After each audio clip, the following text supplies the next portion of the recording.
Supreme court আইনজীবী সমিতির সভাপতি হিসাবে অতীত অভিজ্ঞতায় আমি আস্থাশীল নাই। যদি দ্রুত বিচার করতে হলে কত ধরনের পর্যায়ে আছে, স্টেজ আছে। প্রথমত হলো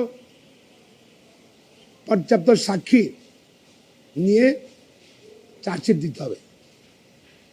দ্বিতীয় হলে দ্রুত বিচার করতে হবে। তৃতীয় হলো যে আমরা কিন্তু বলছি যে চার্জশিট দেওয়া হবে, বিচারে কতদিন লাগবে সেটা কিন্তু অনিশ্চিত এখনো। তৃতীয়ত কারো কোনো সাহায্য হলে আপিলের হাইকোর্টে আসার পর সে আপিল কত বছর শুনানি হবে কেউ জানে না। এই জন্য মানুষ সরকারের পক্ষ থেকে বারো আশ্বাস দেওয়ার পরে বিশ্বাস করছে না। আমরা সুপ্রিম কোর্ট পারমিশন থেকে দাবি করছি অনতি বিলম্বে পুলিশ রিপোর্ট দিতে হবে, ট্রায়াল শেষ করতে হবে। পাশাপাশি আপিল করলে ওই সিরিয়ালে না, এসব স্পষ্টকাত ঘটনাগুলো নিকাতের ঘটনার জন্য স্পেশাল বেঞ্চ করতে হবে, তাড়াতাড়ি সে আপিল নিষ্পত্তি করতে হবে, রায় কার্যকর করতে হবে। আমি সরকারের দাবি জানাচ্ছি, মাননীয় প্রধান বিচারপতির দাবি জানাচ্ছি, এইসব স্পষ্টকাতর ঘটনাগুলো নিয়ে বিশেষ বেঞ্চ তৈরি করেন।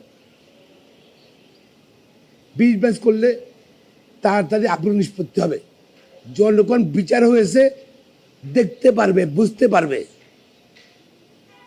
সুতরাং এটা নিশ্চিত করার জন্য আমি অনুরোধ করছি, সরকারকেও অনুরোধ করছি, আইন মন্ত্রণালয়কে অনুরোধ করছি,